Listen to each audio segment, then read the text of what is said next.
Greetings and welcome back, ladies and gentlemen, to episode 5 of Into the Nexus. I am Garrett Weinzerl, and I am joined, as always, by Kyle Ferguson and Willie Dills Gregory. Guys, we're back. How you doing? Good. It's been a long time. It has. Although, we just did Angry Chicken, so I feel like I have seen you. Kyle, though, dude. I know. Everything's been so forever. busy. And every time I get on, like, no one's on. Maybe because I play, like, well, late at night for me. And then you're too late at night being out. And then I'm late at night for me. Exactly. Exactly. So, yeah, ships passing in the late at night. Yeah. Wonderful. Wonderful. Well, that's great. Well, we are back. I was out of town. If you want to hear about what I was doing, listen to any other show I do this week. You could say it here, too. Some people might not know. Okay, well, if this is the only show you listen to, I went and got myself engaged last week on a cruise with my girlfriend. So there's On a love that. boat, clearly. Yeah, you want to hear the whole story? Listen to this week's A Move Radio. We got into it because that's a show where we can get personal and talk about non-gaming stuff. Yeah, you liked it and you put a ring on it. I said that once while we were on the cruise, and I was like, I'm sorry, I will never say that again. That was terrible.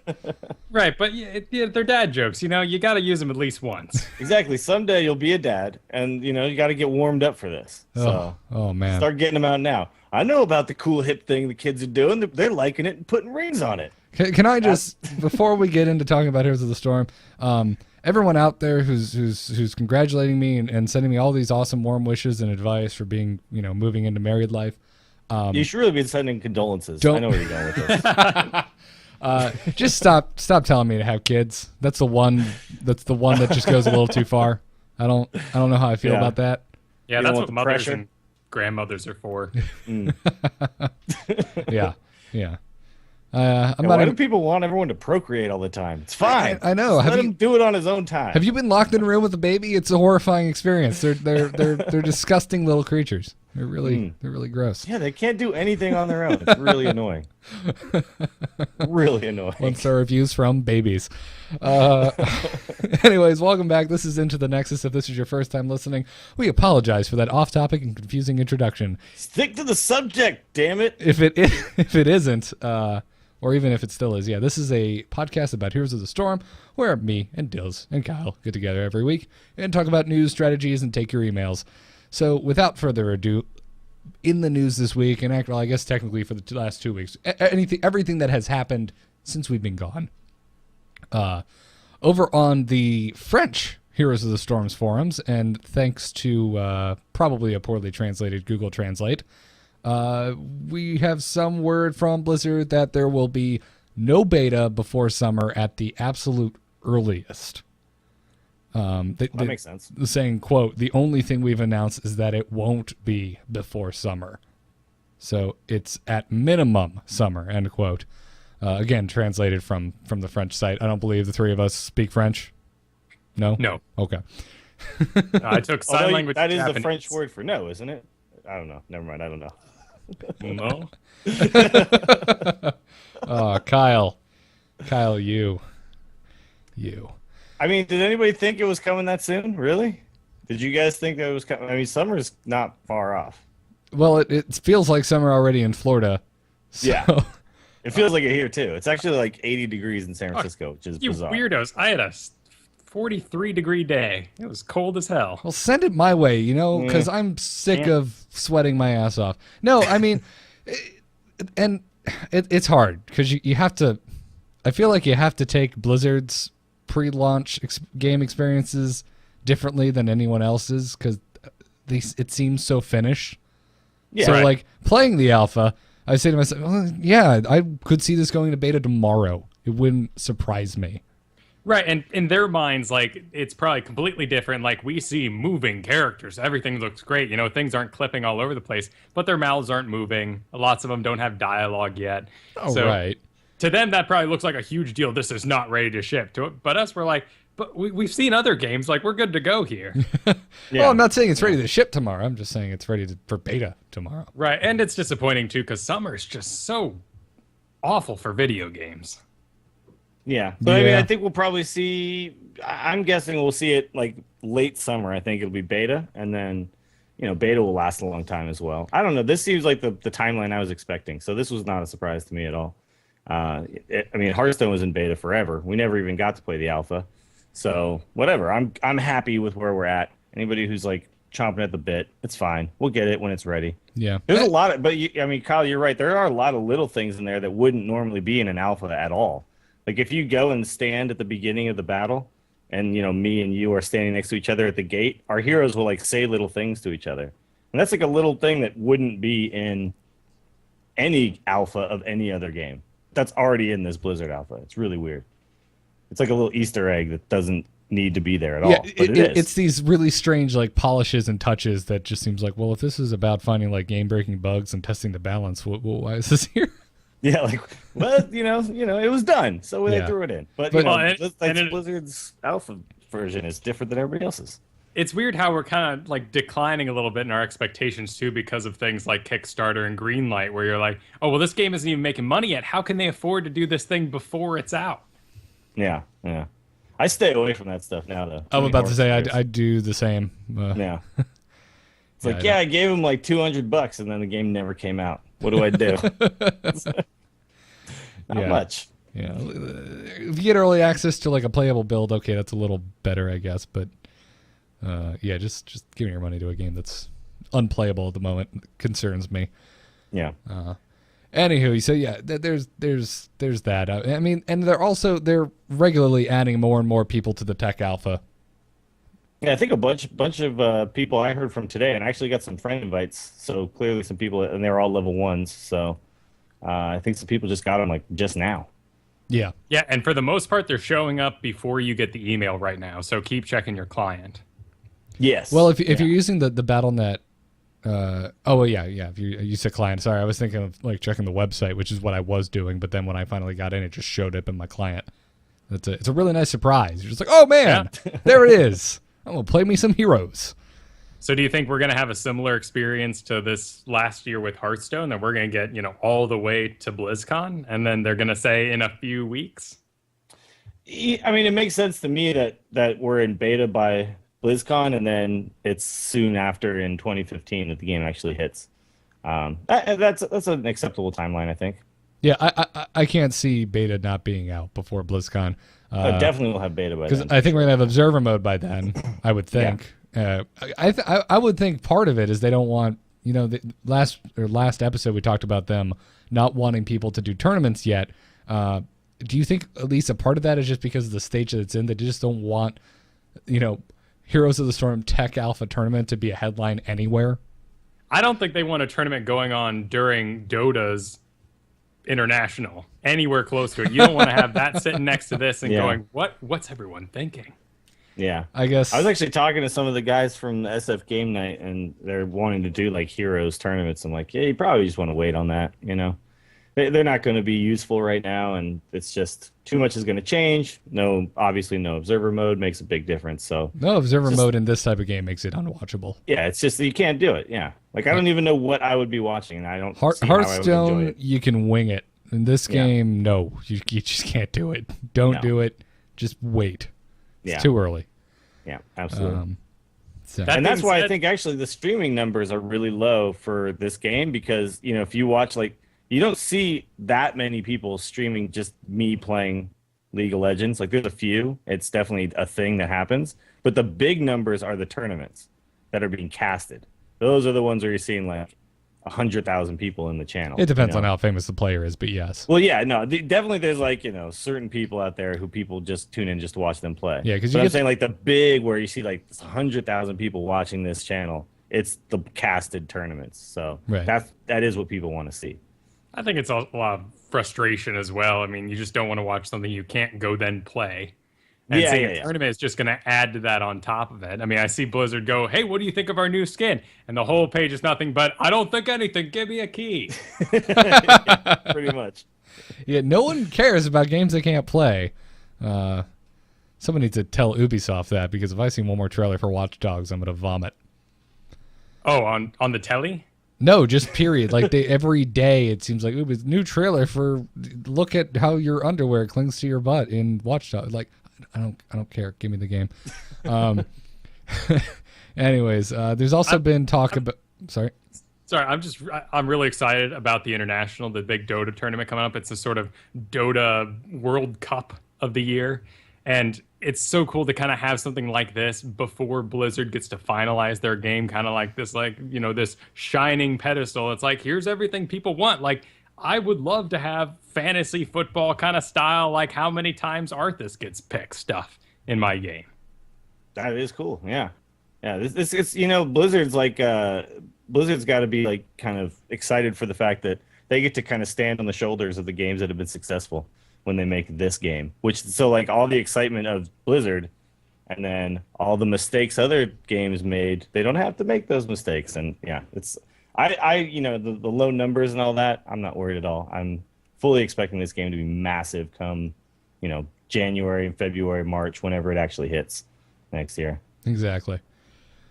I'm also really excited for the international, Kyle. I watched Team Liquid kick some serious ass today. Although I stopped watching, so I don't know if they continued kicking ass. I should probably look that up. But you said they're going on to the finals, aren't they?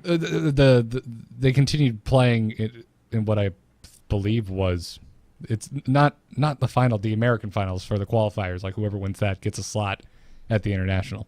Gotcha. Yeah, it's still qualifiers, but anyways, back to Heroes of the Storm. There's been a potential Cursed Hollow balance change kind of pinging around internally that we've heard about, that they're apparently experimenting with changing the way that the curse works on Cursed Hollow. Again, if you're not in the alpha, if you're not currently playing, Cursed Hollow is the map where you collect tributes, and at 3 tributes, once your team gathers 3 tributes, the opposing team gets cursed. All of the minions have 1 health and die immediately, and structures are cut to half health and stop attacking. They are considering tweaking the curse to where it does not reduce the health of forts by half. So they would stop attacking, but they'd stay at full health. Which sounds excellent to me, because if you've got that last curse, first of all, you're sitting at 2. So the other team is going to dive for it as hard as they can. They're probably all dead if you have it. So there's no one to stop you from attacking towers in the first place, and the towers aren't attacking. All the minions are dead, so you're pushing. It's a little too easy to just be like, all right, first 3, we got our first curse of the game. Everyone get a fort. You take that one, I'll take this one, you get that one, and you just launch ahead, 3 levels ahead by the time that thing's done. And it's just kind of gross at that point. Yeah, I think this of all of the because you look at the doubloons. Like, why do I always forget the damn name of the map? I just call it doubloons. Blackheart Bay, right? You look at that one, and you have to do the actual mechanic of the map like 6 times, right, to win the game. Whereas in this one, you could do it once and basically win the game.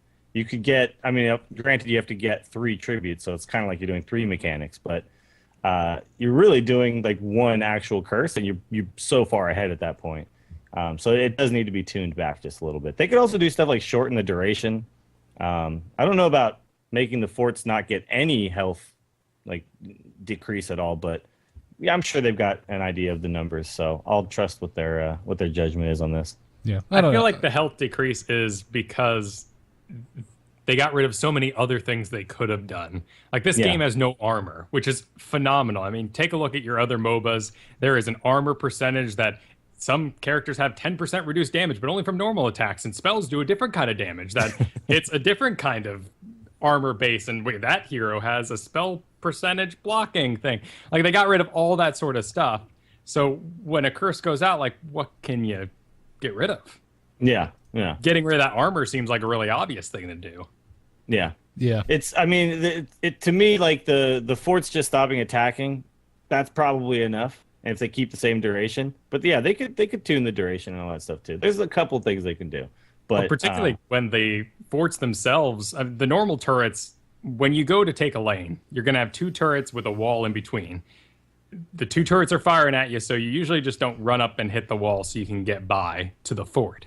But when those things are turned off, you run in, you kill the wall, then you dive straight for the fort. And the fort is usually shooting like an ice bolt that's going to slow you down. If you start getting hit by that, you're probably dead. You're going to get snagged, and someone's going to come up and kill you. So just having the fort stop attacking is amazing. Yeah. It's a big deal just to have that happen. So I understand that this is this is gonna be still the trick here is making the mechanic worth it, so that people aren't just like, well, forget the tributes, just go for merc camps and push on our own. They need to find that balance in all of these maps. This will probably do it. All right.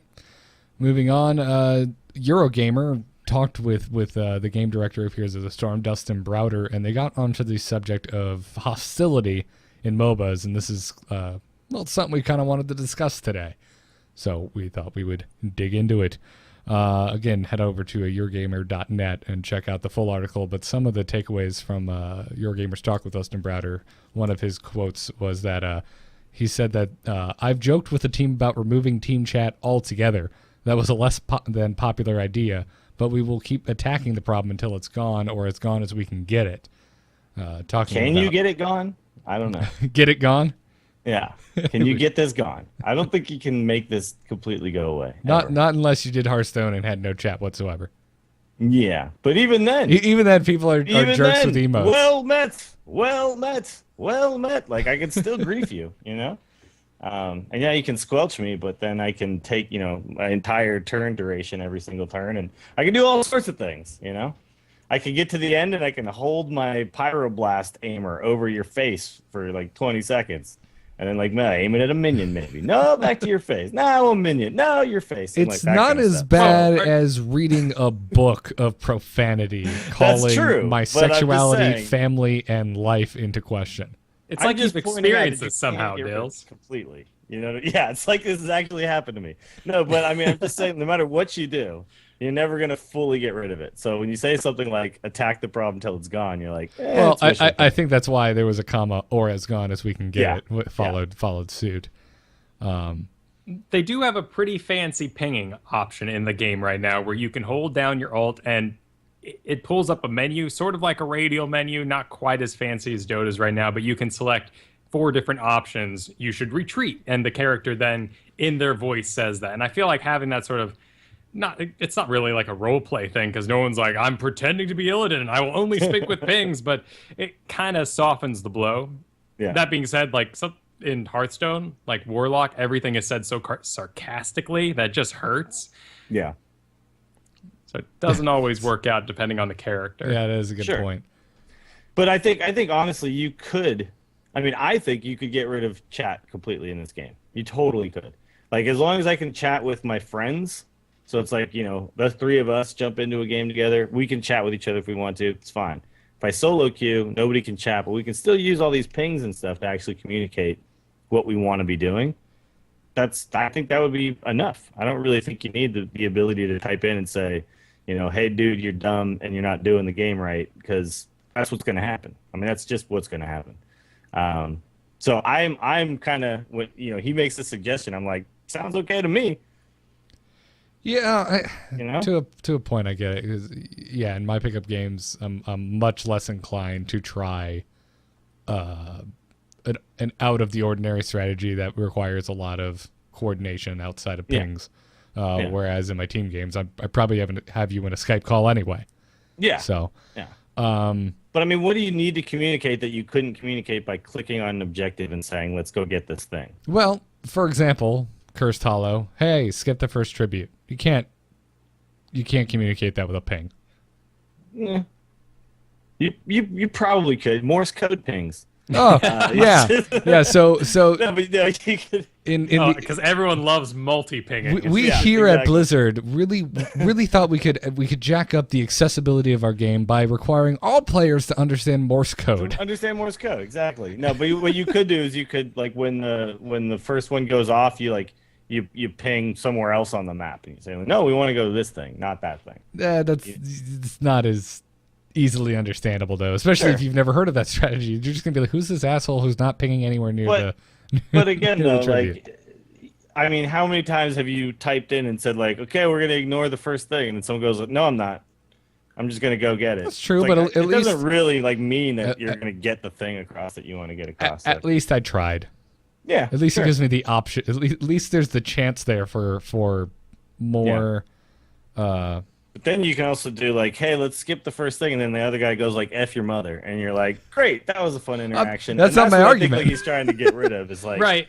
the possibility of this, where it just sucks to play because.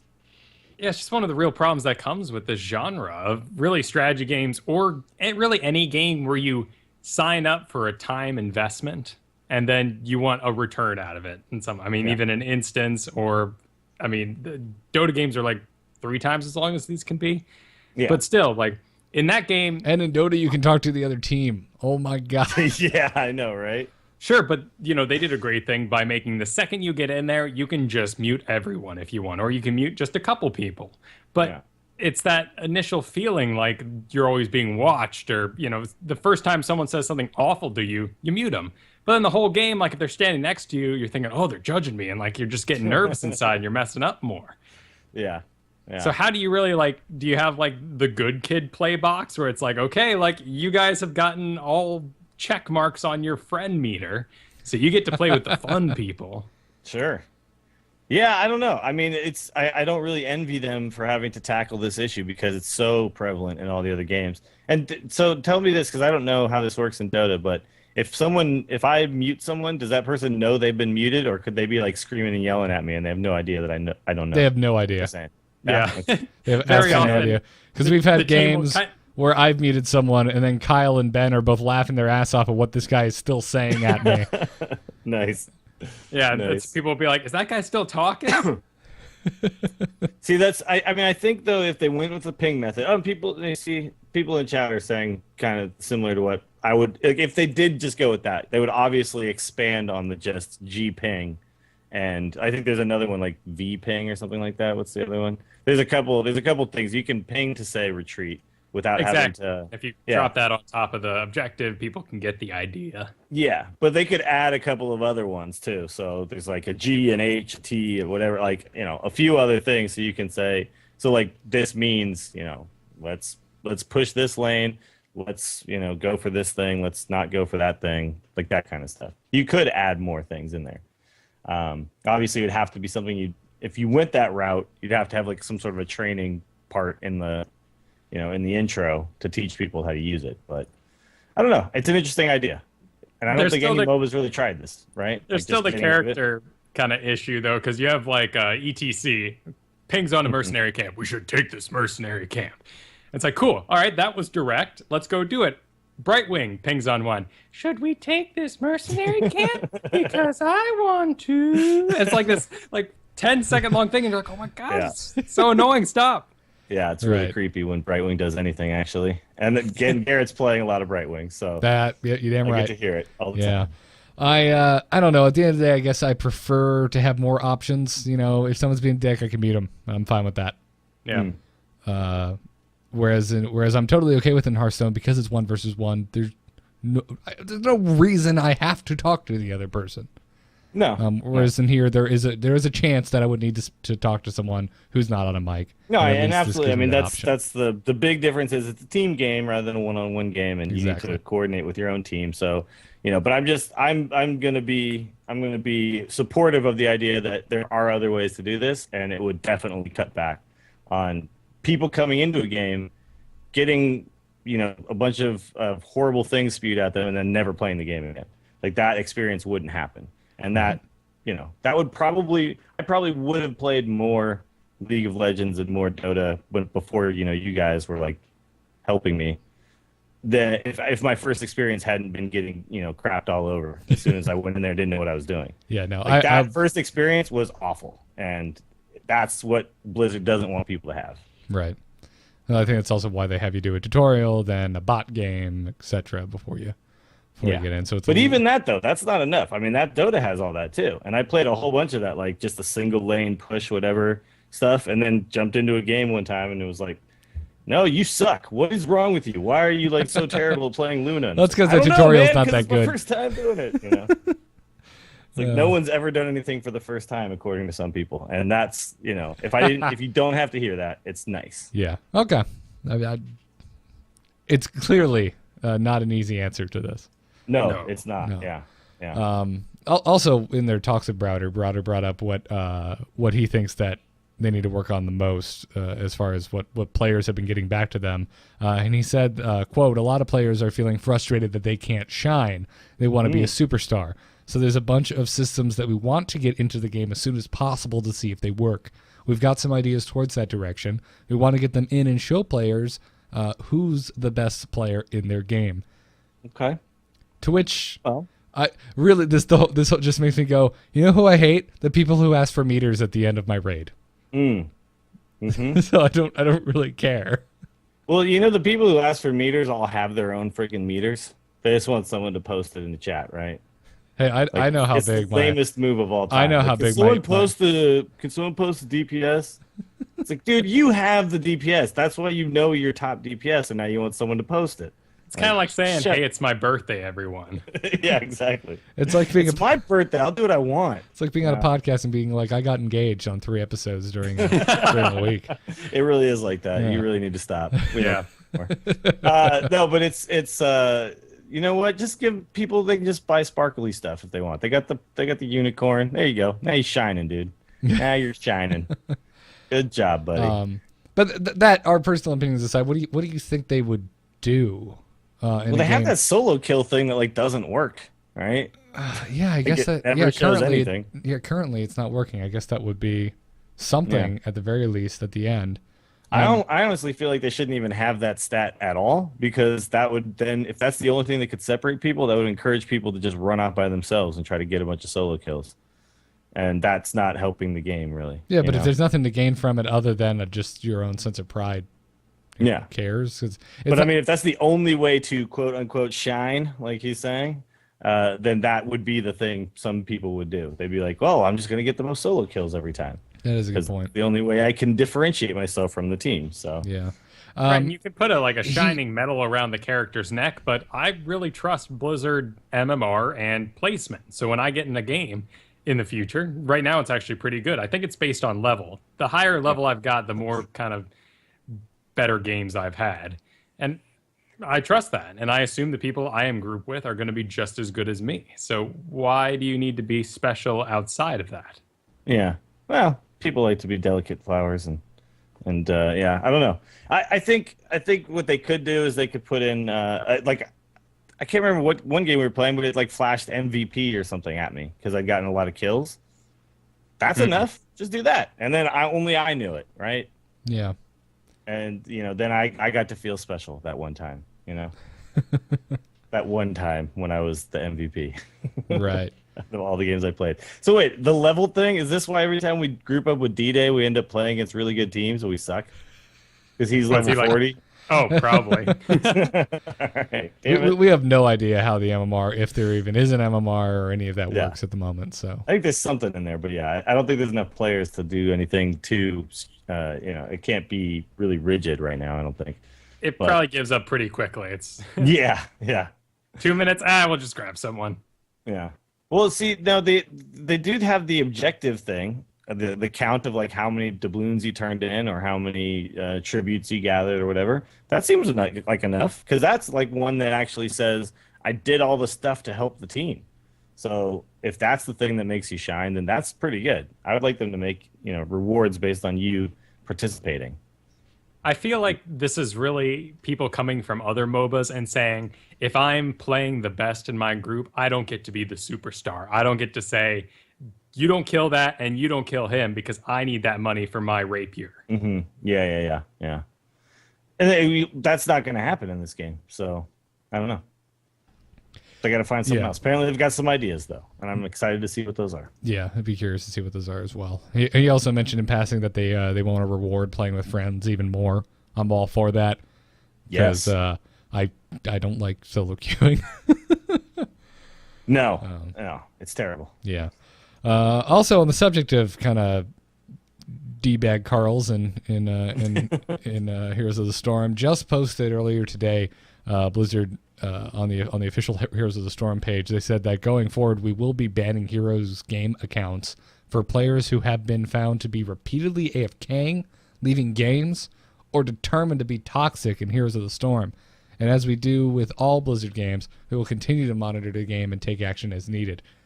which I am all for, but for the love of God, add reconnect to game feature before you start banning me for leaving games. Yeah. Well, but then the repeatedly thing, so I'm pretty sure that, when we're playing and Kristen crashes, we're not going to get banned because then me and Kyle go, okay, let's just leave the game.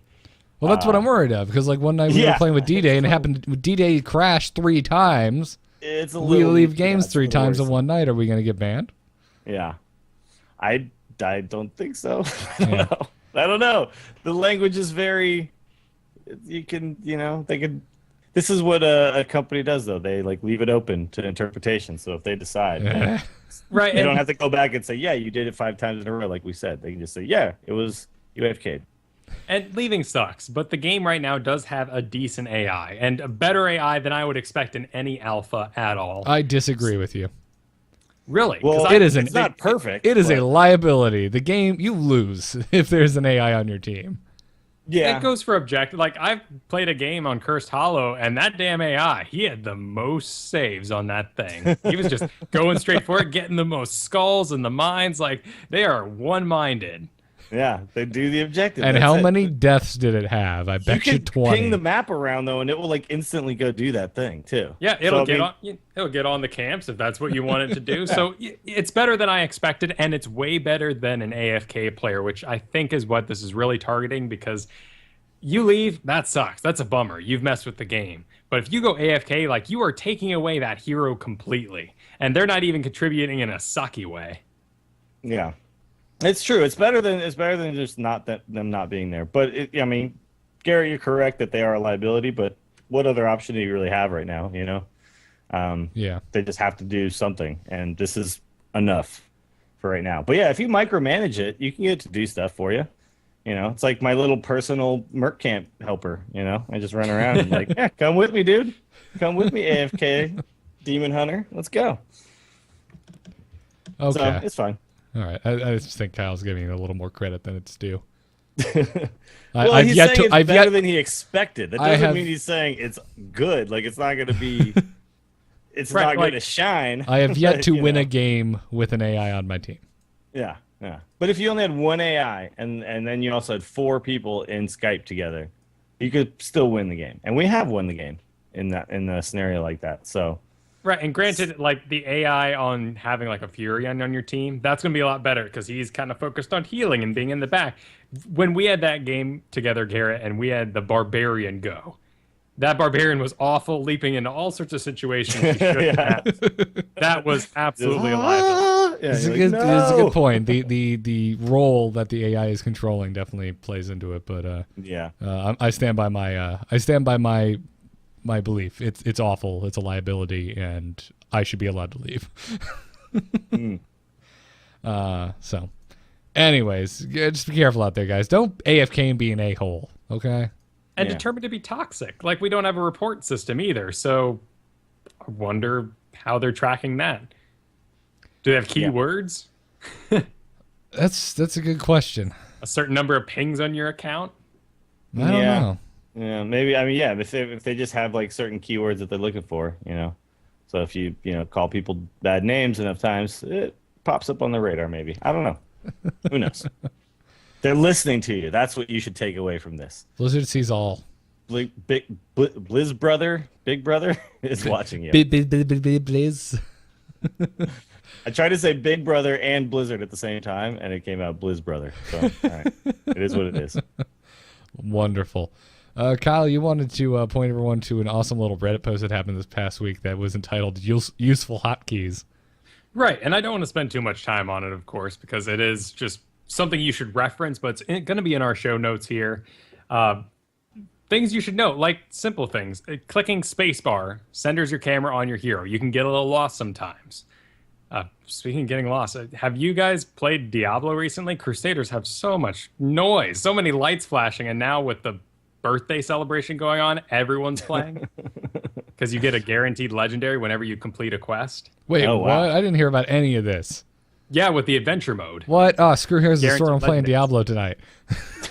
I know, but it means people who are just Paragon level 150 playing at Torment 2. It's just disgusting. It's like sweeping a street behind a street cleaner. It's just it's pointless. Gotcha. No, I haven't been.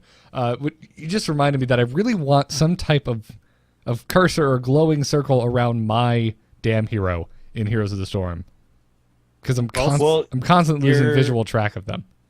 Your health bar is a different color, right? So is it? Isn't it? Oh no, your health bar is the same as no. There is some indicator. I can't remember what it is though. But now whatever it is not noticeable enough. Yeah, I'm it constantly could be a little more noticeable. That's for sure. Constantly losing my. I want some kind of like someone little in the glyph. chat room probably could tell us what exactly it is. But I think it's like the color of your letters in your name are different or something like that. But I know there's a way to tell. But I want some kind of glyph below my feet that just separates me from everything else going on.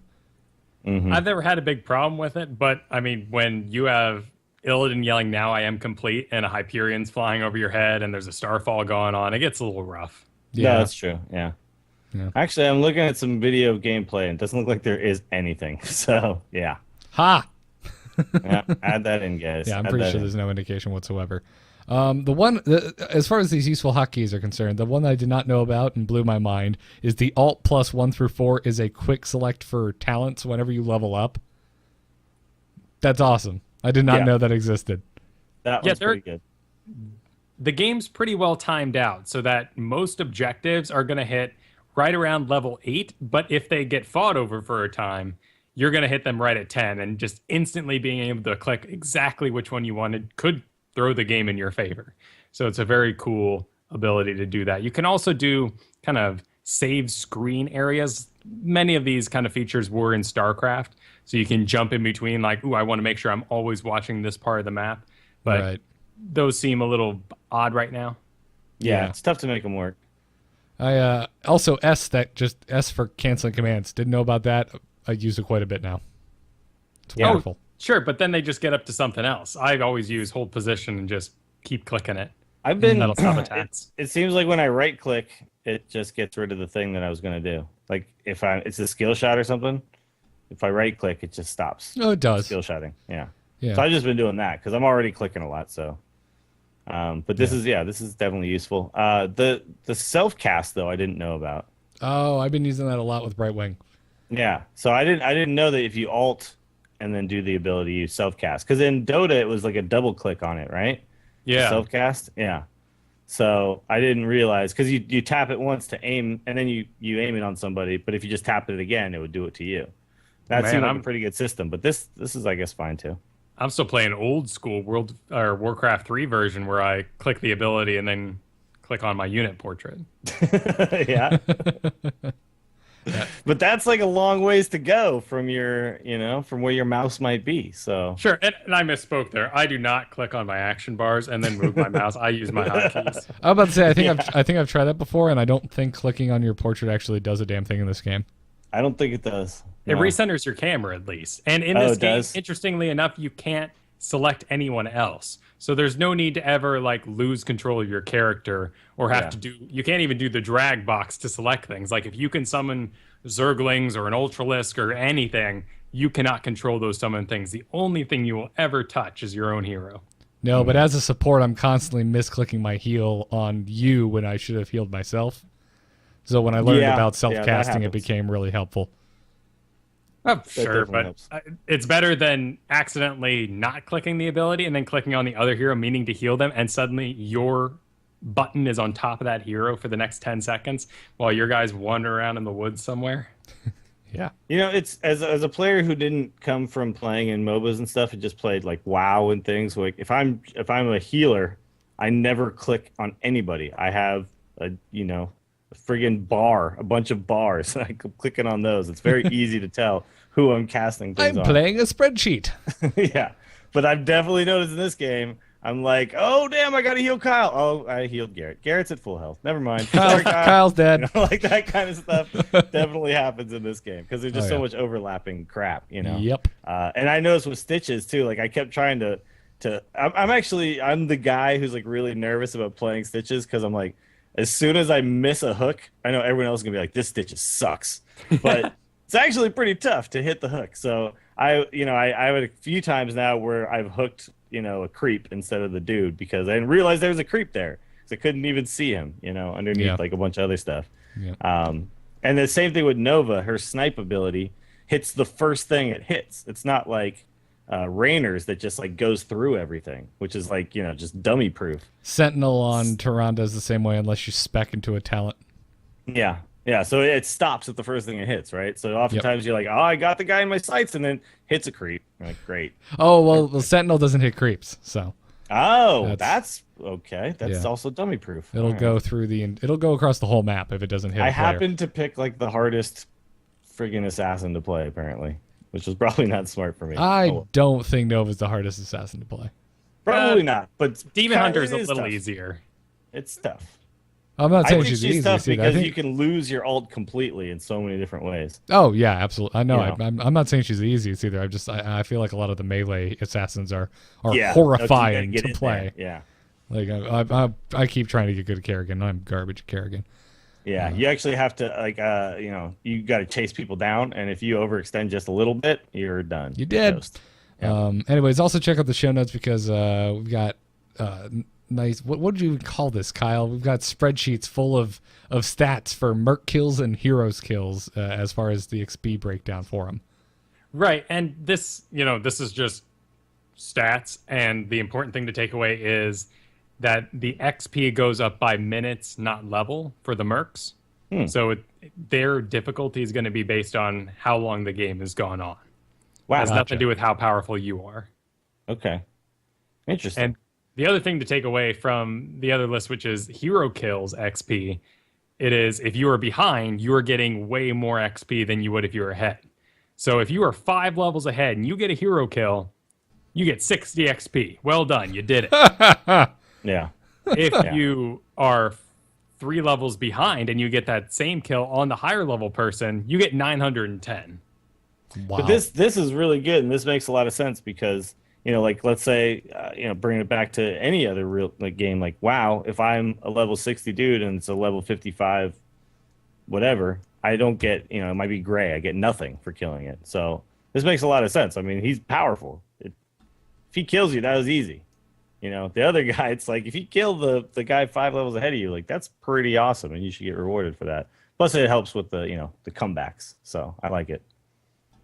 Yep. Yeah, and I think this is really going to cause people in the future, as we get more acquainted with the game, to really just buckle down and get defensive when you're even 2 levels ahead. I mean, 2 levels. The difference between your XP being 2 levels different. I mean, if you're behind, you're getting about 400 more XP than they will getting a kill on you.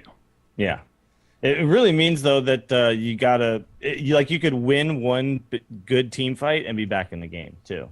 Like you're a few levels back. It's like, okay, well, if we can, group up and actually get this tribute and we actually get a couple kills as well, then we're instantly back in the game. So yeah.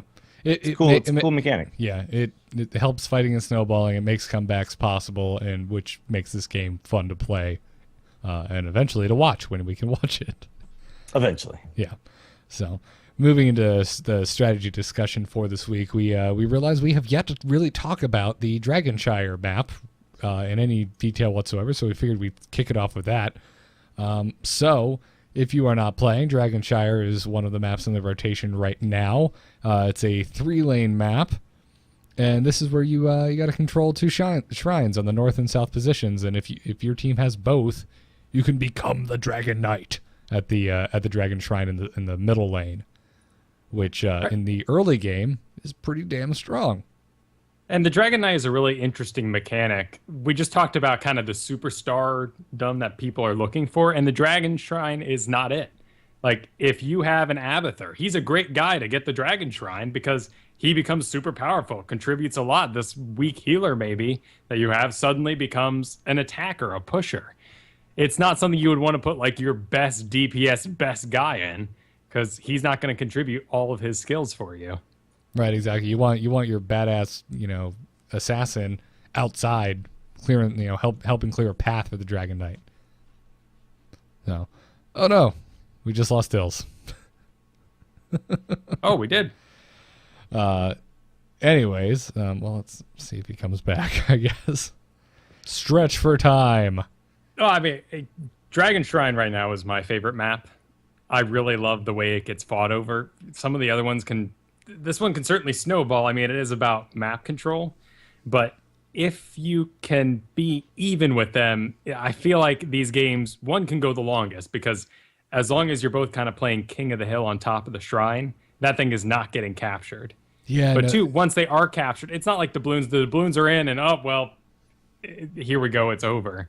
You can really focus down the dragon, or if they get both shrines, you can really run at that center and keep trying to delay it while someone kind of sneaks around the back and grabs the shrine, taking it away from him. Yeah. Yeah. That's been actually some of the most frustrating games because we can't get the stupid shrine. Like we just can't do it. We're trying. We can't do it. Can't ever get this thing. But when you actually do get the dragon, it's like it's just so damn fun. Just like this big ass thing kicking people and coming through and just dominating everybody. It's like that's one of the funnest. Like when you actually, the tribute is like, fine, okay, whatever, they're cursed. Like we just push through. Yeah, it's not a big visual. All of a sudden, we got this big dude on our side. Yeah. The curse isn't a huge visual indicator. It doesn't necessarily feel epic. I mean, it feels epic when you're wrecking their shit. But you don't have a giant dragon running down the middle of the map. No, no, you do not. Yeah, I think Shire is probably my favorite map. I think it is. Yeah. It's cool. It's a good one. Now, what is the strategy that you guys have used for when you get the dragon? When you get the dragon and you're actually going with the Dragon Knight, do you just push mid? Because that seems like what most people end up doing. First dragon, just go push mid. Yeah, I mean, you're close to it already. You know. Yeah, it really, I think, depends on the game state. Usually with the first one, like you said, if mid isn't down, no reason not to push it. But if something happened just before you got the dragon, like say 3 of you had to go to the North Shrine to get it, and engaged in a team fight and actually came out on top, so top lane's already kind of weak, maybe then you should switch lanes. Be like, oh, hey, top's kind of clear. We should just beeline top and make a run for it. Yeah. There's no backdoor protection in this game. Some other games have this where if the creeps haven't pushed to the walls or the towers, those towers get an extra shield or bonus health to make sure someone can't just run around and kind of mess up the game. In this game, it doesn't really matter where the creeps are pushing at the moment. You can take the Dragon Shrine, walk into a lane, completely unsupported, and just start hammering on some towers. Yep. Really, for me, I just take the Dragon wherever there is the closest and furthest out fortress, because that's going to be your big XP boost. And if you get that down, if you get a fort down while you're a dragon, you have succeeded. It doesn't matter what else happens. You can lose it immediately. You have done a successful dragon ride. Yeah. Yeah. The other thing to note, though, is you get stunned when you exit the dragon. So you don't want to just stand there surrounded by dudes and then die, and then you die as well. Right, exactly. You need to keep an eye on your timer and or your health. If Dragon Knight's about to drop or you're about to run out of time, you should probably back up a little bit. Try and get behind your team. Yeah, because then you're just giving up a kill that you didn't really have to give up. And sometimes there might be the situation where it's just a couple more hits. I get off the one more AoE, then I'll get an actual tower down. But if that's not what's going to happen, then just get the hell out. And that's one of the keys to this map too, is I think pushing smart, like a smart push, not like, oh, just push until we die, And sometimes you see people do that where they just go all in and then just get destroyed and can't make. You need to be aware of when you're too deep.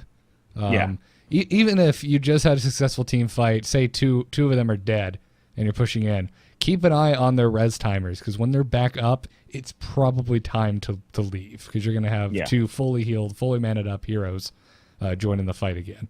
Well, and losing immediately right after you get the objective is pretty rough, and it gives the other team the map advantage. One of the things about Dragon Shrine that's really interesting is the dragon resets and takes away merc camps that are spawning. Oh, that's right, at the moment. So they spawn a couple seconds after the dragon leaves, and they're gone for the duration of the dragon. Probably so you can't just go grab the dragon and go get a bunch of merc camps with them. They want you to push with them to attack towers.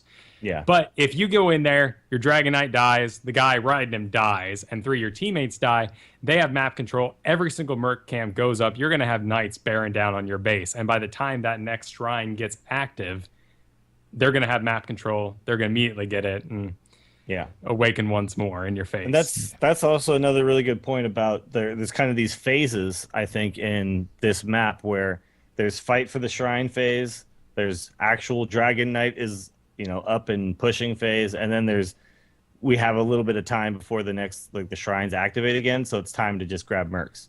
And there's kind of these just 3 different parts to the battle. Because right after the Dragon Knight goes down, everybody just kind of backs away, and it's all right, let's go get mercs. And that's kind of the next little push that goes on. So it's kind of interesting how there's ebb and flow and phases in this map, which don't really exist in the other ones.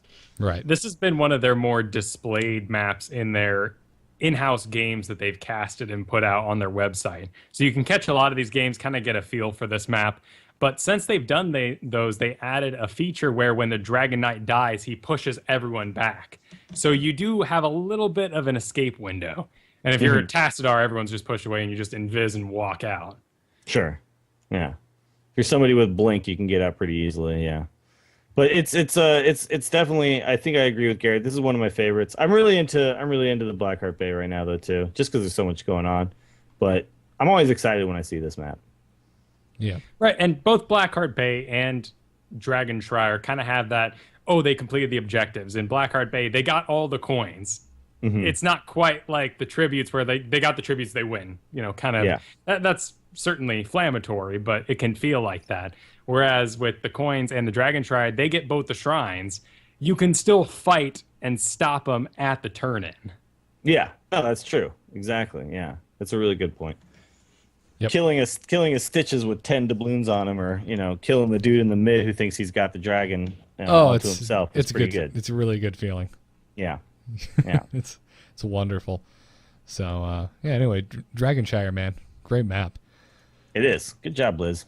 Our hero spotlight for this week. We wanted to talk about Illidan. I want to make a "you were not prepared" joke here, but my heart's just not in it. I'm sorry. Yeah, it's low hanging fruit. Yeah.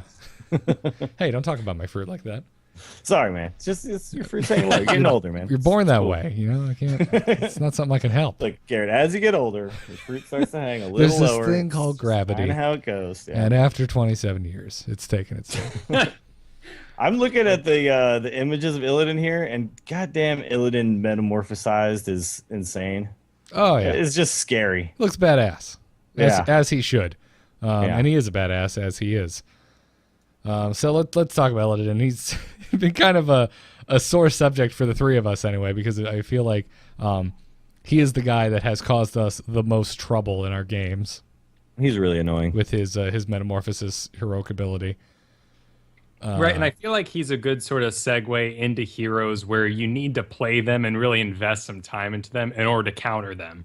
There's a couple that you're like, oh, well, Demon Hunter ran up. She hit me with a whole bunch of arrows. She was 2 levels ahead. That's really explainable. Illidan is one of those that's just like boosts in on your ass, beats you down, and you're just like, what? What just happened? And why was that so good? And the thing is, he has some abilities that are actually pretty hard to manage. And he has no mana, which is pretty interesting for a hero in any MOBA. Yeah, absolutely. I mean, the main thing with him, I guess, is that mark he places, the Mark of Azeroth. Because right. Yeah. It's pretty brutal, and you don't really know that you have it. I mean, you get a little indicator, but it's hard to tell when you're playing. You know, that I'm marked right now, and I'm getting beat on. Yeah, it's one of those, like Kyle said, it's one of those things that you need to kind of that next level. And when you just come in, you're not going to know about it. You're not going to be paying attention to it. So if you try Illidan, the first time I ever tried Illidan, it was the first thing I noticed. I was like, oh, that's what that thing means. It means I'm taking more damage, or well, not more damage. It basically reduces Illidan's ability cooldowns by half of a second. But with Illidan having no mana, like it's just like, okay, so just sustainable damage. Yeah, you are taking more damage, and it's more. It depends on the ability. Like Crescent Sweep gets modified if there's a mark. All of his moves get some kind of modification if you're attacking a marked target. Yeah, right. And as a damage dealer, he has really long cooldowns, But as long as he's hitting his marked target, he is reducing those cooldowns by half a second every time he gets a hit off. Right. So it's really interesting that they said this is a hard enough mechanic that takes enough concentration. We don't even want to give this guy a mana bar. Yeah, it's a good point. It feels kind of combo. The closest thing it reminds me of is like Rogues and WoW. It's like a combo mechanic almost. Yeah, not I one to guess one. That makes sense. It's like obviously it's not 1-to-1, but that's what it kind of reminds me. I guess it feels more to me like kind of like a bleed almost. Like I want to keep this up all the time, like that type of a thing. Like That's a it's good just, point. I always need to keep this up on somebody. Yeah. To be doing my maximum DPS. So Right. like you notice Illidan's like kind of gets in there. Like you can't really be. I mean, obviously you don't want to die, but you can't really be scared when you're playing Illidan, especially when you got your ulti ready. Right. Which is insane. And his lunge, which can be used to initiate combat, it can also be used to get the hell out of there. So Yeah, that's true. He has some type of an escape mechanic, which is good. I actually had a tough time playing Illidan because when you do lunge, you stop moving. So you have to lunge, then click again. So sometimes I lunged and was like, wait, I thought I was running that way. And I'm not anymore. Now I'm standing here. So there's a little bit of it. He's definitely I think there's a skill to playing Illidan really well. But when someone's really good at it, they can completely just dominate a game. Yeah, the idea being that you do kind of ghost when you lunge, and you mostly are going to want to put yourself behind the target so you can then body block, which is just kind of putting your character in the way characters can't pass through each other in this game, World of Warcraft style. Mm-hmm. So you want to get in their way so they can't run away as easily. Yeah. Because of that, you need to target where the lunge is going, and if you are trying to just get away, you need to click, lunge, click, and just kind of keep moving. Yeah. Yeah. This is definitely one of those abilities that people are calling for smart casting on, which we talked about 2 shows ago. But it's just when you click the ability, it goes. Yeah, like you just whatever direction you're running, you would just end up there. Yeah. That might work, but I think that would also that would take away the utility a little bit of like exactly what you said, where I'm gonna get right behind you, where I'm instantly in range of attacking you. Yeah, because otherwise you're going to constantly be overshooting. Yeah, you'll be overshooting the mark. Yeah. Yeah. One of the other things is your mark is on your next attack. So it's not a targeted thing. You don't go, I'm going to run and I'm going to kill him. Like you jump in, then augment your weapons and make sure you're going to select the right guy, because you could just unleash a mark on random creep dude. Yeah. And that's not helping anybody. Which is terrible. Or you hit level 10, you choose Metamorphosis, and everything in a circle around and you you just gets mark marked. everything. Yeah. Well, and not only that, but like I didn't realize when I was first playing this game, and I'm playing as Illidan, like why can't I ever do anything when Illidan's around? He's silencing you like constantly, and it sucks. It's like you get marked, and then when he hits you with this crescent sweep, you're silenced, and it seems like this is happening all the freaking time. I mean, it's not a thing he has to like. I choose to silence you. It's like, oh, I'm attacking you and I'm silencing you at the same time. So pretty tough. I mean, it's still an activated ability, but yes. Right, and that's only augmented. So the normal ability is you just kind of slam your blades forward, you do a cone of damage. But if you succeed to get in, and you got them marked first, and then use it, it's rewarding you for that skill, you silence the target. So because he's putting that on you, it means for at least a little bit, he's not going to be unleashing a mark on someone else. So if you get marked, you just want to get out. And it is the duty of your teammates to kill him. Yeah. You are not useful anymore. Do not engage Illidan when you are marked. Right. Now, here's the last bit that I really am curious about what you guys think is when Illidan is in Metamorphosis, do you ever try to engage or do you just run away? It really depends. He can still be, as a right wing character player, he can still be sheeped. You can still stun him. That's true. And actually, if you sheep or you shrink during a Metamorphosis, it's really, really good. Shrink is so good. Yeah, it's really, really good. But the thing is, Metamorphosis is 18 seconds. That's crazy. Yeah, but that's why polymorph doesn't last particularly long. What is that, like 4 seconds or something? I think it's even less. I don't know off the top of my head. What does shrink do? Shrink reduces their size, and then it reduces their speed and damage by 50%. Yeah. So Can you shrink friendly people? Not, I mean, like the one No. weird occurrence you would ever be like, they're getting body blocked to make them smaller, but just be an interesting thing. No, So I don't believe so. shrink ray is what the talent's called, and a bunch of heroes have this. Activate to reduce enemy heroes' damage by 50% and movement speed by 50% for 4 seconds. Yeah, so it's only enemies. Yeah. But yeah, I mean, if you have different types of lockouts, if you've got a stun, if you have a polymorph, if you have a shrink ray, you can absolutely engage Illidan. Yeah. Since the nerf, he doesn't have as much health. Also, he seems a little more like you can engage him. I mean, we played a bunch of games this weekend after I got back from my trip, and I saw many a heroic ability that Illidan killed. Yeah. So Yeah. if it's a full team fight, no, you should probably get the hell out of there. Sure. But sure. if it's just a couple of you, if he's doing it by himself and thinking he's cock of the walk, stun him and kill him.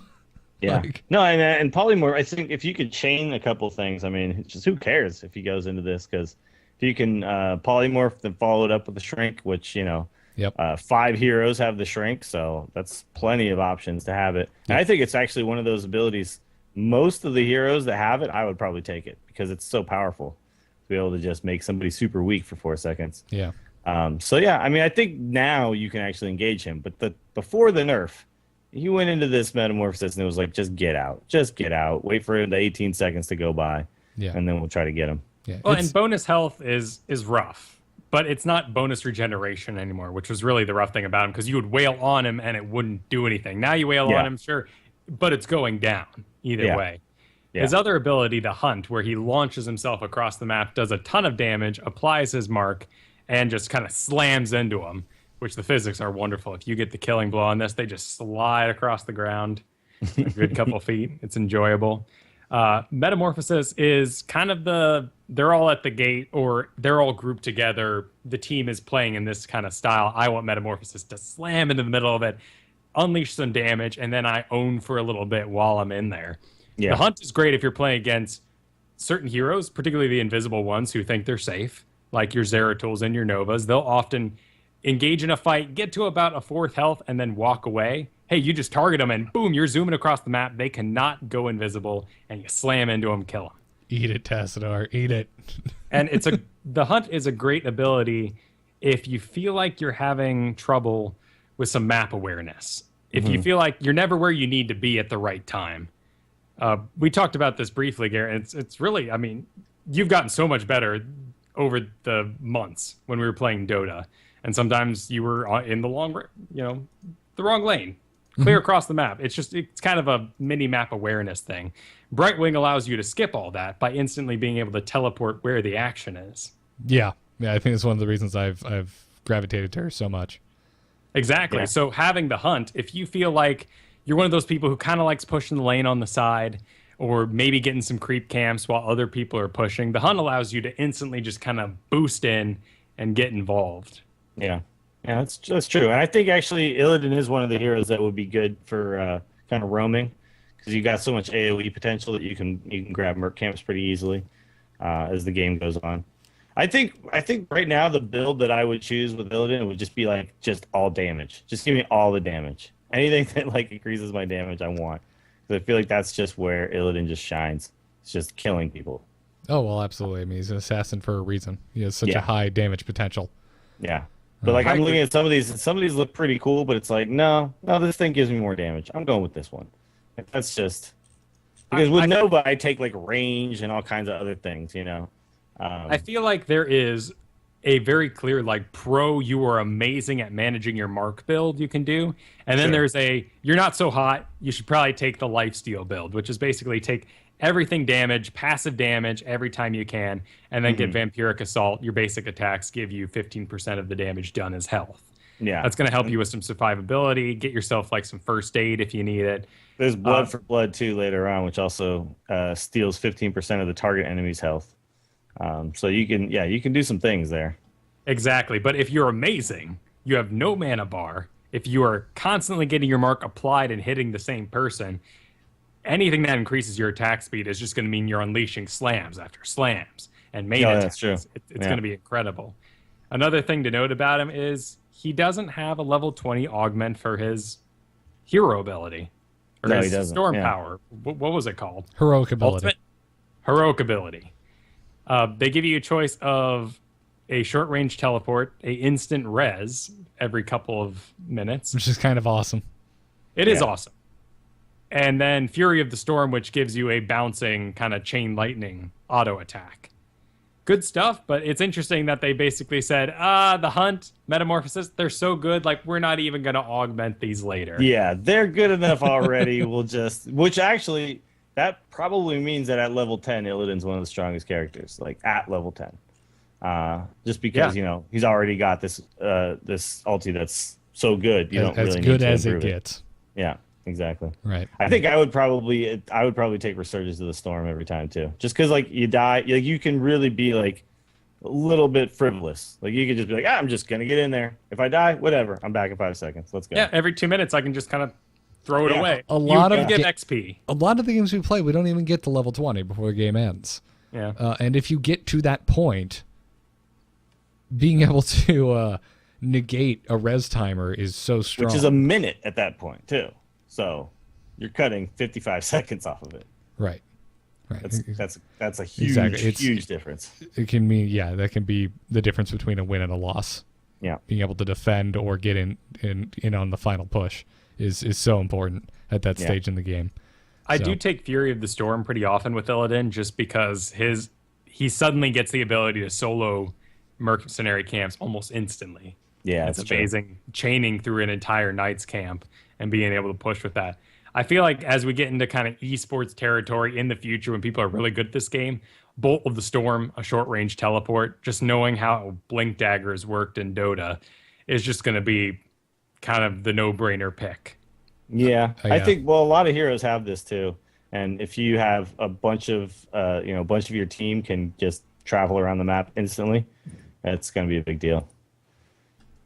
Yeah, absolutely. I like Bolt of the Storm. I haven't used it a lot, but I use it from time to time because Brightwing can get it. So yeah, so I've played around with it. 17 heroes can use that, by the way. Yep. Wow. Yeah. So. This is completely off of Illidan, but a lot of the assassins have it. It's a giant killer ability. Your basic attacks against enemy heroes deal an additional percentage of their max health. It's something I've got, but it always seems a little disappointing. Yeah, I felt it's been a little lackluster. I generally stay away from it. I also stay away from Spell Shield. Like, it's just like, all right. These are just like the basic things. Like, you could take it if you want, because we need to have 4 options. Ooh, I really like Spell Shield. Really? Spell Shield feels great when you're going up against something like a Nova. And that triple tap comes at you, and the first 2 just die. If you're fighting something like a Diablo, where your Spell Shield's wasted on Flame Aura, and then a single little fireball hitting you, it's really just situational. I just feel like it's to me it's come up short so many times because I didn't I reduce a bunch of the burst potential so I can stick around a little longer, but I don't know. I'm so used to just moving out anyway if I start getting attacked that all I'm really doing is just not having to move out as early. I don't know. I'd rather be able to do more myself. Fair enough. Well spoken. So go check out Illidan. He's definitely there's a much higher skill ceiling on him than last week's Rainer. Well, not last week, last episodes. Yeah, certainly. And don't lane with Tyrande, because you're just going to start the game depressed. There's a great little exchange between them where she says, I should have never freed you. And he goes, I should have never loved you. And you're like, oh. Wow. That's some rough stuff. Dear God. Why don't they just go on to recite the entire movie The Notebook after that? Oh, dude, have you watched that? I haven't watched it. Ever. Oh I'm just aware of its existence. And I watched that for a show. I'm not even going to put that on Kristen. Like, she didn't watch it with me. She's like, I want to get to the end of my life saying I never saw that thing. And one of the I was not forced. One of the reasons I want to marry Katie, she hates Twilight. That's a good thing. A solid relationship brick. Anyways, finishing the episode with some emails. You can send your emails to itncast@gmail.com. Our first email today comes from us from Perty. Oh, you got a pretty mouth. Purdy writes, Heyo. you talked about ways to make Deathwing work in the game. They could have him be in human form most of the time and give him the Hyperion treatment to his ultimate dragon form, so you'd only see his shadow and the fiery destruction below while he's transformed. That would solve the problem of having him block everyone's view, and they could make him as big as they wanted to. His dragon form could be controllable, and you'd get a different set of abilities for the duration. Targeting might be problematic, but he could just be invulnerable as a dragon if the duration and the cooldown was set well. That's some interesting ideas. I don't know about the invulnerable part. It's cool. I don't think anyone wants to be the human form of any of the dragons. To me, like, this is the problem, is if I'm Deathwing, do I want to be a human running around, or do I just want to be a giant red dragon? Like, I really like the human design for Deathwing, so I guess I'm a little biased. I think it looks like a total effing badass. Yeah, I guess so. That's fine, but I would want to just be Deathwing all the time. With all his jaw-based attacks. Jaw sweep. Jaw clamp. I liked who was it who had the idea about the armor and stuff, like building up as you go along? I like that idea a lot. Yeah, that'd be interesting. But I could see this type of thing working where basically like he leaps up into the air for his ulti and just like rains down fire. I mean that seems legit as far as the lore goes, but it would have to be tuned so it's not completely ridiculous, because it sounds like, oh yeah, he just kills everybody. That's what Deathwing does. Insta kill of 5 people. Boom, Deathwing. His passive ability should be strike pose on wall. Yeah, he doesn't do anything until level 10. Then he has like the best ulti in the game. That's like it. One of his ults like a huge liability up until then. One of his ults is he just throws one of those giant pieces of Stormwind just across the map. Just this huge chunk of tower. Be great. Yeah. But I think this could work for sure. The Illidan model in Warcraft 3 that became Terrorblade for Dota. Wherever he walks, he leaves his footprints, like Illidan did in Warcraft 3, which he doesn't do in this. He does when he charges. He leaves little footprints, but they last half a second. One of the things about playing Terrorblade is you have to be aware wherever you walk, you're going to leave about 4 seconds of footprints behind you. It's a disadvantage, but then you kind of get a little bit of a buff because of that, just kind of having that passive, people can follow you around. It'd just be cool to see big, burning footprints wherever he went. And then you could make him bigger. You could kind of give him a bit of a debuff by still having that theme to him. Yeah. What they could do is, instead of the footprints, they could just like singe all of the terrain everywhere he goes, Oh, that'd be cool. Like just leaving like a path of destruction. Yeah. Because whenever the creep touches a tree in StarCraft, the tree just kind of wilts. That'd be badass to see him just walk through the forest and everything's just kind of... Everything just wilts around him. So like, yeah, I know where Deathwing just was. That could be really cool. We've got a Deathwing here, which is really funny if you think about it from lore aspect, like Deathwing sneaking up on you. It's like, Deathwing just came. Where is he? There's like 5 trees right here. I can't see him. I don't know where he went. Deathwing's hiding in a bush. Oh, that'd be downright hysterical. Dills, you want to take the next email? Yeah, it's from Sean. Sean says, I somehow got into the alpha. Well, it sounds like you signed up to be in the alpha, so that's probably how. However, none of my friends have gotten into it. Do you have any ideas on how to find people to play with? Keep in mind that I haven't actually played the game yet. However, I am a League of Legends player, so I'm not a total MOBA noob. I am at work, so I don't have access to my B tag. I also play a lot of Hearthstone. Get it out there, man. Just get it out there. Tell everybody what your battle tag is all the time. That's really all you can do. Yeah, you can add friends or add players that you just played with in a random game, but I don't know how reliable that is. Yeah. Obviously, you need to know what your battle tag is. Keep that on you.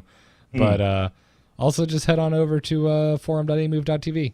Go into the Heroes of the Storm subforum and just post it.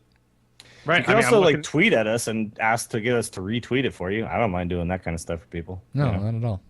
Yeah. I'm looking at this forum post right now. I mean, it's got, a couple hundred, 130 views of it. Like, people are just posting their various battle tags. And right now, the game is not integrated into sort of the client chat system. So you're not going to instantly have all your friends, and none of your friends will see you playing while you're in Heroes right now. So you are going to have to get those battle tags again.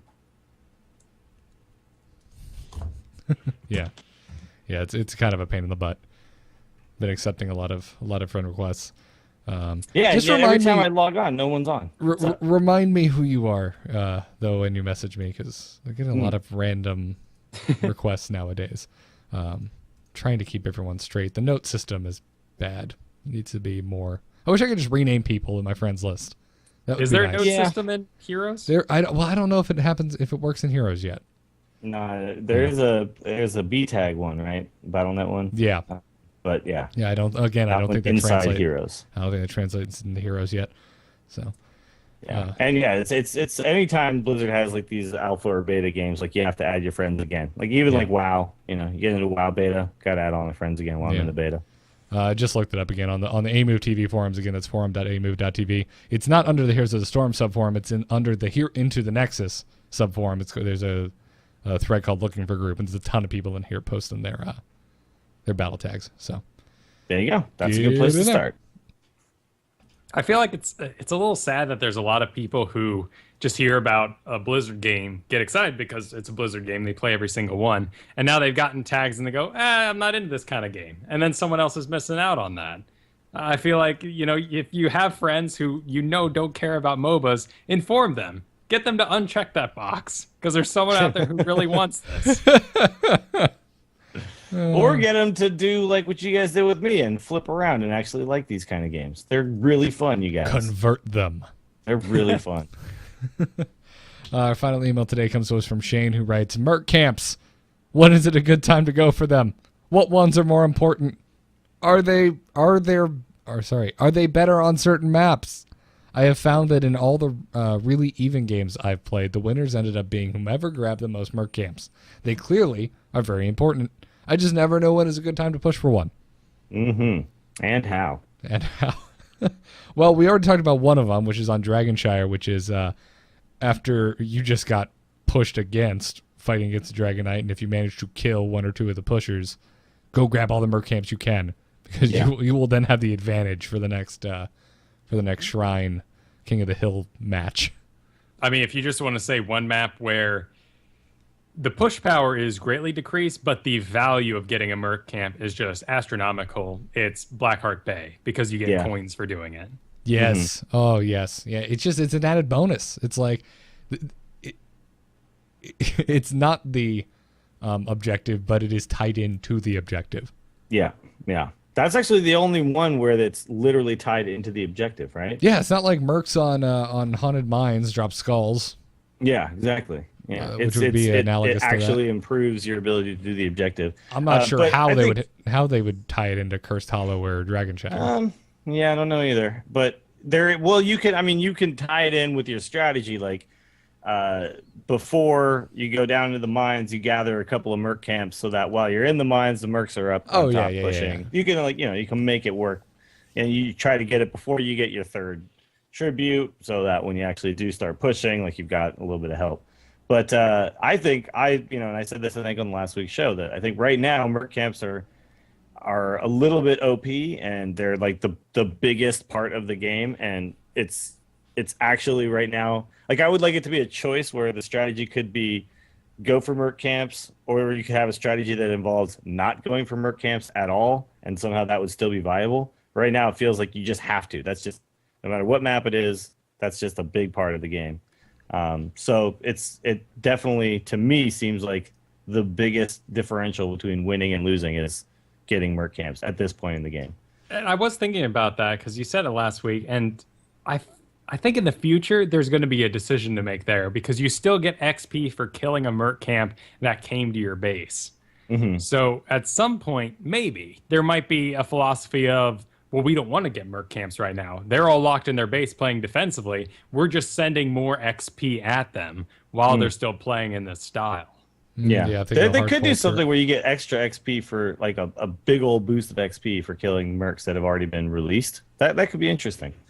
But I do want there to be a decision, and right now it feels like the decision is got to get them. The simple rule that I go by is if you're lower than level 15 and you just want to fight, you just took a fortress, you are pushing, and you could go for the main, you're not going to get it down for the most part. You're still a little too low to completely end the game, unless you're just 5 levels ahead. So if you're even, but you just won the big fight and you could go for the main, just back up, get merc camps instead. Mm-hmm. Yeah. Anytime you're not doing the mechanic of the fight, you should probably be getting them. And also, if you see the other team start getting them, it's probably time for you to start getting some too, because you don't want to be falling behind on that. There's been some big pushes that we've made with like just getting the knights, and then just push with the knights. Oh, fight in the buff circle on the knights. Oh yeah, we should probably mention that. The big circle that actually does something. Some people might not know that. Right, and I mean, to break it down real simple, there's only two kinds of mercs right now. And they're... Well, there's three. There's the golem, but that's... Yeah. Oh, yes, but he doesn't count for all the special abilities and can't buy him with the coins and all that sort of thing. Yeah. And he's not even on Dragon Shire. No, he's not. I think, actually, Dragon Shire has, like, one camp of knights. I think it's, like, almost all giants. Yeah, 4 corners are giants, and the middle bottom is knights. Yeah. No, there's a knight on each side. It is. No, the bottom mines. is giants. The bottom is, there's one where it's like there's like no freaking knights on the damn thing at all. Yeah. It's mines? Okay. That's mines, and they're only in the middle. But that's because the timer starts going for the mines, 30 seconds. Everyone kind of dives for it. It's a cool little battle to see who holds that. Oh, that's a good point. But basically, the answer, Shane, is get them. Just get them, dude. Get them quickly, early. I mean, I think when you get to like about level 5 or 6, that's when you can really start to kind of push them down pretty fast. If you try to you're like level 2 and you try to go start getting them, you just spend too much time on it. So you definitely need to wait a little bit. Specialists have the option to get an ability where they can do 25% bonus damage to mercs. And that's right now really only going to be your Gazlo and your Witch Doctor, who's going to take advantage of soloing merc camps. Mm-hmm. So if you see one of those on the other team, you should probably be checking out the merc camps pretty regularly to make sure they're not just farming away out there. Yeah. And then the bribe ability is also a big deal when you're getting merc camps. Now they've altered it a little bit. Garrett, you pick up bribe a lot on Brightwing. It's still good. Still really good. And when you can just bribe on night camps just that healer dude, it makes getting the other 3 guys down just really, really quick. So it's still, for 20, I mean, you're not picking up the whole thing for 40, but for 20, you're definitely accelerating the process of picking up knights. So. Or even 40. I'll usually go in there with 40, kill the healer, kill one of the knights, and then... Sure, yeah. And then, it's still, it just takes half the time it would have normally. Right, absolutely. And you can still get siege giants instantly by yourself. Mm-hmm. So, I'm still a big advocate for bribe. I think one of the coolest things that I've had in one of my games recently was where we picked up, it was on Blackheart Bay, we picked up the knights on our side, kind of followed the knights, grabbed the golem, then started following the knights and the golem, and this was really early on in the game, then grabbed the knights on their side as we were pushing through with our knights, because there's another night camp, on their side of the map. So then, I think they had killed off our knights there, and then we just got another buff, and then just kept pushing and won the game. Yeah, we really early on. Too. We had some really sick night pushes this past week. Yeah. So, it falls into, if you want a complicated answer, it falls really into your map awareness and what's going on in the game at the moment. But sure. But yeah, there's lots of moments in the game where you don't really know what I should be doing. Probably getting merc camps. That's just the go-to thing. I don't know where I'm supposed to be. Yeah, there's no objective up. You can't safely push a fortress. You're not getting any ganks off. Get 3 people to stay in lane. Have 2 other guys running around get merc camps. Yeah, totally. It's a good strategy. So, thanks for your emails. Again, you can send them to itncast@gmail.com. That'll do it for this week's episode. Before we go, we did want to thank everyone who left us reviews in the iTunes store. If you're a podcast listener and you're of the iTunes persuasion, we really appreciate the reviews. It's the best way to help out the show for free. This week we wanted to thank Doc Squid, TY Monger, Aaron RW, Agent Gator, and Blizz Fanboy. Thank you guys very much for your reviews. We appreciate them. Into the Nexus is a production of amove.tv, where you can find this and all of the other A-Move shows. Dills and I are on The Angry Chicken together. Kyle and I are on A-Move Radio together. Go check that out. Check out the forums at forum.amove.tv. You can exchange battle tags over into the Nexus subforum. Our live show is every Thursday night at 9 p.m. Eastern, right here on twitch.tv/amovetv. Make sure to follow the channel if you aren't already. And our mobile live stream is provided by Alpha Geek Radio, which you can get by going to mobile.alphageekradio.com. Our Twitter is @ITNcast. I can be found at Garrett Art. Dills can be found at Willie Dills. And Kyle is at Kyle Ferguson. Big thanks to Brian Griffith, the musician responsible for our intro music. His website is briangriffithmusic.com. And my personal website is nomoonart.com. Please go check that out. Dills, where can people find you? You can find me every Friday on The Instance, the World of Warcraft podcast. You don't have to, with Scott Johnson and the T Terpster. You can also find me on TortureCast, which we find out, by the way, MLB was not actually trying to take down baseball-related podcasts. They were just trying to take down the images that were against their, like they were basically infringing on their copyrights. So somebody at iTunes screwed up and just took the whole podcast down. Gotcha. Whoops. So it wasn't nearly as bad as you had initially thought. So I rescind my hate for the MLB. I'm sorry. Oh, wonderful. I love you again, Very MLB. cool. It was just a misunderstanding. You can also find me, of course, on The Angry Chicken, as Garrett already mentioned. And if you're a mediocre golfer, Mediocre Golf Association is a place for you. You know, we love golfers of all types, minus douchebags. If you're a douchebag, don't apply. Crap. Sorry, Garrett. We'll start another one for you. Thanks, dude. The DBMGA. Yeah. Douchebag Mediocre Golf Association. That's where I want to be. Yeah. Just swilling beers, talking about chicks, thumping her chests. It's going to be great. I require like a full speed chest bump as we take the stage for our live Angry Chicken at Nerdtacular this Okay, year. let's do it. All right, full speed? I run pretty fast, dude. Jocelyn will have to do the show alone as we're carted off on your knees. Me and Garrett both like collapsed in our old man bodies, like just hit the ground. Can't do a show now. That's great. Kyle, where do you want to be? Oh, I want to be over at amove.tv. That's where all the shows I do are. A-Move Radio, you should check it out. You should check it out if you're watching Game of Thrones, because honestly, about 50% of the show right now is Game of Thrones chat. That being said, we save all spoilers for the end of the show, and there is warning. So if you're afraid of spoilers, still listen and just turn it off at the end. Right, but if you are enjoying Game of Thrones, you will very much enjoy what A-Move Radio is right now. You should also check out Biggest Fan Podcast, where we follow the Fat that's driving mad. This week is Spider-Man Week. And I'm getting excited for Godzilla Week because I love bad kaiju movies. That movie looks great, and I hope it is. I know. I really hope that it doesn't bore the hell out of me like the last one. I actually fell asleep at the last Godzilla movie. You mean a long time ago?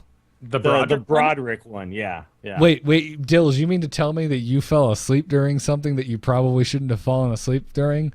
No. I don't often fall asleep during movies. It's I not don't like streams. believe that. I always fall asleep during streams, but movies, it's very rare. So that movie especially, well, I think it was that movie, and the one before it was the Ang Lee Hulk movie. That was the other last time I fell asleep. I'm pretty sure the Hulk movie came out way after Godzilla. Well, yeah, but those are the last two times, basically. Gotcha. Yeah. Gotcha. I don't know, man. It was a long time ago for both of them at this point. Yeah, those a good were. point. I'd be tripping on. What was they knocked down gumballs and all the little babies were tripping. It was dumb. Yeah, Some it was dumb really stupid. stuff. And Yeah, you know what? Like Guy Mara, like flying around and breathing atomic breath. Like it's all pretty dumb, but at least it's in a different language, so you can go, well, I'm having a good time. And you can usually get like a riff tracks for it or something. Yeah. But this new one, I'm really worried that they're going to spend too much time on like the drama of the people dealing with Godzilla. There's And definitely a lot of drama in the trailers, but I also hear there's more monsters than just Godzilla, so I feel like there's gonna be plenty going on. Yeah. good, because if Godzilla doesn't become a at least somewhat hero by the end, they're doing it wrong. Good point. You need to feel bad for Godzilla, you know? Yeah, or he needs to show up, and sure, he's trashing stuff, but he's just getting his, getting lay of the land. So when the other monster shows up, he can take him on. Exactly. I'm with you, man. That's the Godzilla I want to see. He needs to knock down the Chrysler building so he can use it as a spear against Mothra later. Totally, right? Man. I hope Mothra does show up, by the way. just out of nowhere, they're like, and then Mothra came out, and like, what? No. Full graphics, tons of money just poured in. We're going Mothra, guys. I'm a big Spider-Man fan. I haven't seen the new one yet, so this weekend is a big inner turmoil for myself. I don't know whether I'm going to go see Godzilla or see Spider-Man. Ooh, Yeah, choices. You know what you could do? Buy a ticket for one, sneak into the other. Really stick it to the big movie industry. It doesn't solve my problem at all. Anyways, please check out our sponsors. We're sponsored by DoghouseSystems.com and TweakedAudio.com. The code to use is ITN. Guess what that stands for?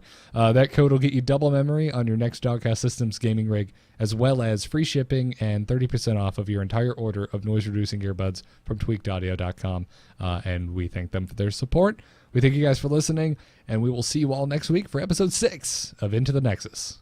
Have a good one. Later. Take care.